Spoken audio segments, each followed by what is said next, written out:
lot of pleasure to say that Khushi Baby started out of a classroom project. And it started 10 years ago at Center for Engineering, Innovation, and Design at Yale. On the first day of class, we were presented with this slide, which said that 1.5 million children under the age of 5 are dying every year from vaccine-preventable disease. And as a class of undergraduate and graduate students, we were given the opportunity to come up with some kind of solution, and then also a business plan to take that solution from the bench to the field. So we had come up with this idea of a wearable silicone bracelet, which is enabled by an NFC chip. We repurposed it for something completely new. And now all of a sudden, you have a record that is digital, that is portable, and that can work in a completely offline setting. All you need to do is take your phone, tap the chip. You can both read the vaccine record and you can update the vaccine record with a single tap. That was the idea. The real learning started when we went to the field. And we realized that it's a little bit more complicated than just that. There's not just one system for tracking health, reproductive and child health. There's not just one health worker either, right?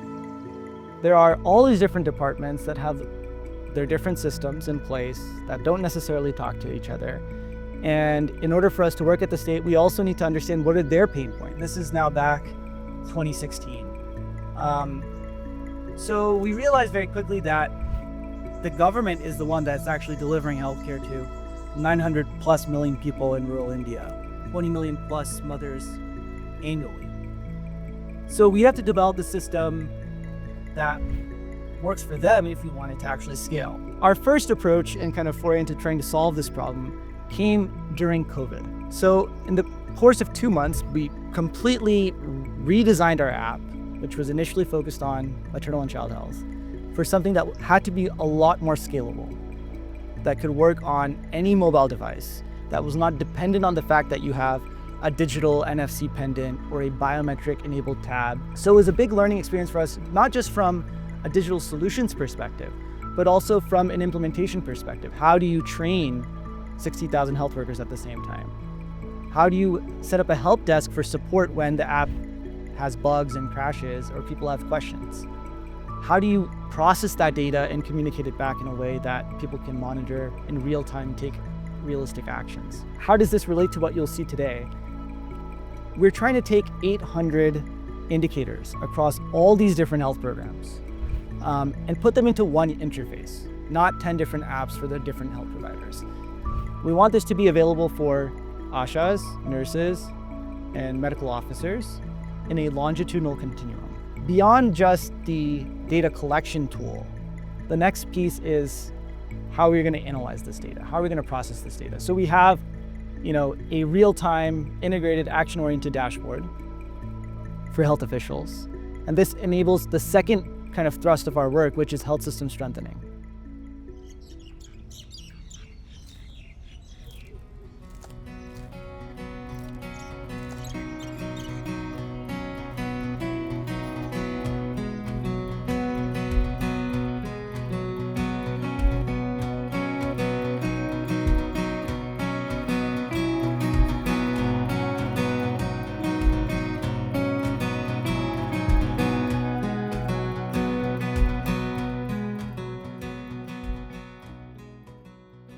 We had an opportunity to see Khushi Baby's work in the community, and we met with several ASHA workers, community health workers, and saw how they are using technology.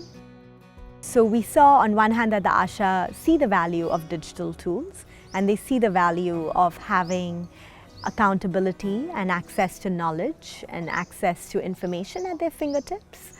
And on the other hand, the chaos that's created by them having multiple applications on their phone, while also simultaneously having to write all the data in their registers.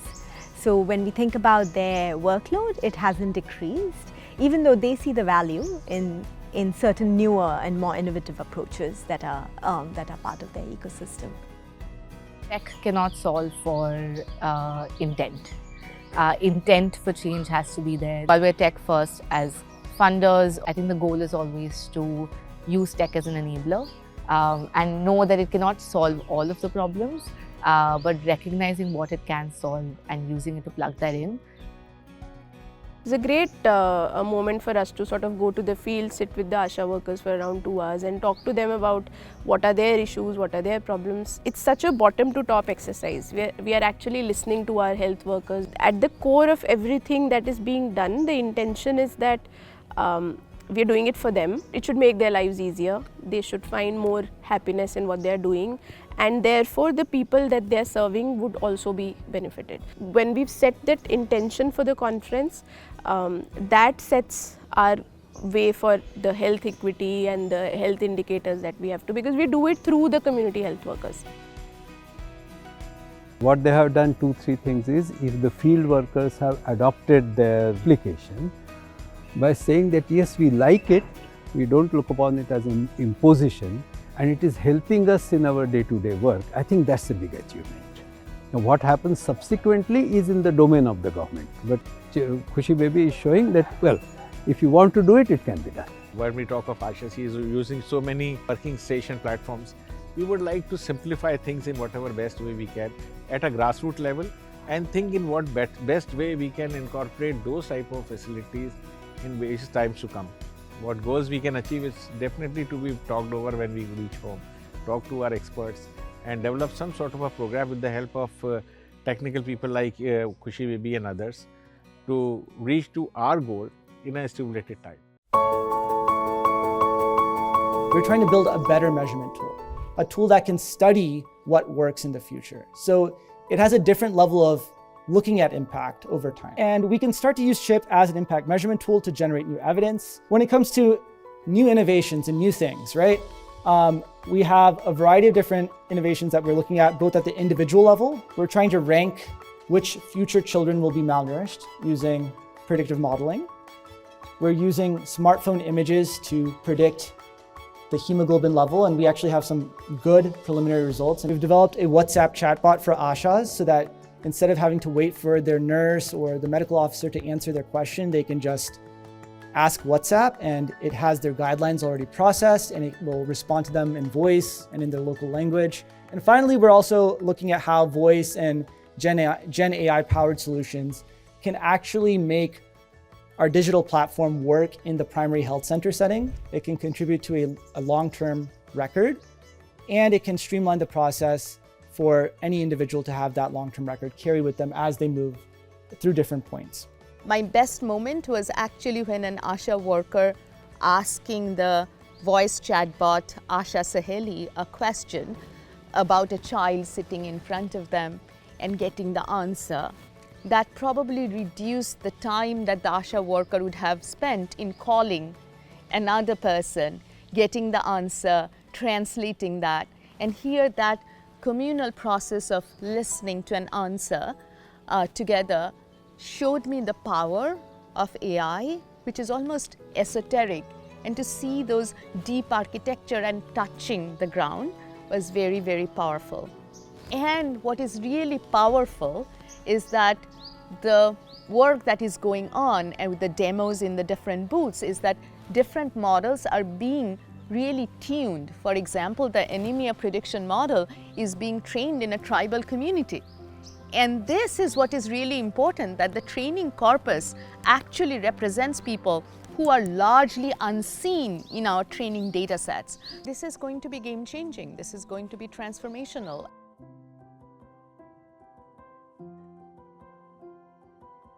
The advantages that we have are still rooted in our field work, though. If you look at Hamad and the implementation team, we have really strong field work, right?